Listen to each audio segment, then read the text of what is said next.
Hello dear friends, एक बार फिर से स्वागत है आप सभी का पौराणिक कथाओं की सीरीज़ में। हमारी जो आज की कथा है वो है कि आखिर ऐसा क्यों है कि शिवजी के ऊपर शंख से जल नहीं चढ़ाया जाता है। तो आज की कथा में हम ये जानेंगे कि आखिर ऐसा क्यों होता है। तो चलिए कथा शुरू करते हैं। शिव पुराण के अनुसार शंखचूड़ नाम का एक महापराक्रमी दैत्य हुआ करता था। शंखचूड़ दैत्यराम दंभ का पुत्र था। दैत्यराज दंभ को जब बहुत समय तक कोई संतान उत्पन्न नहीं हुई, तब उसने भगवान विष्णु के लिए कठिन तपस्या की। तब से प्रसन्न होकर विष्णु प्रकट हुए। विष्णु जी ने वर मांगने के लिए कहा। तब दंभ ने तीनों लोकों के लिए अजय एक महापराक्रमी पुत्र का वर मांगा। श्री हरि तथास्तु बोलकर अंतर्ध्यान हो जाते हैं।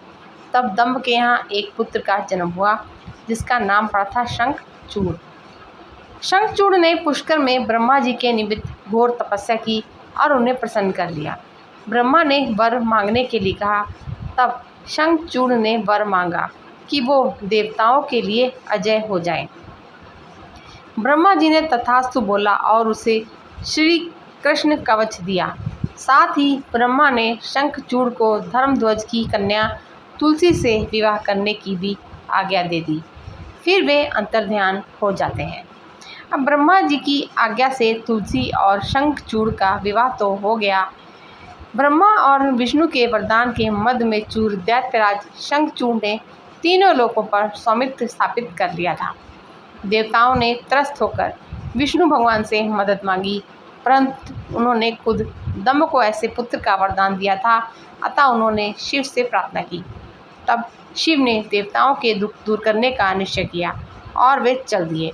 परंतु श्री कृष्ण कवच और तुलसी के पतिव्रत धर्म की वजह से शिव जी भी उसका वध करने में सफल नहीं हो पा रहे थे। तब विष्णु ने ब्राह्मण रूप बनाकर दैत्यराज से उसका श्री कृष्ण कवच दान में ले लिया।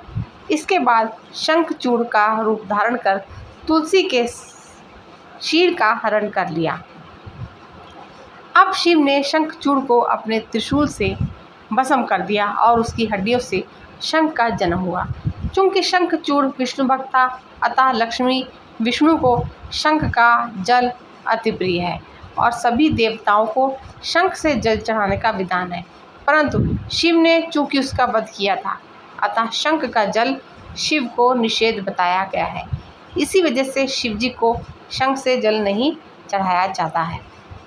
तो फ्रेंड्स, ये थी हमारी आज की कहानी और हमारी कहानी आप सबको कैसी लगी कमेंट में बताइएगा। मिलते हैं एक नई कहानी में और कहानी सुनने के लिए बहुत बहुत शुक्रिया।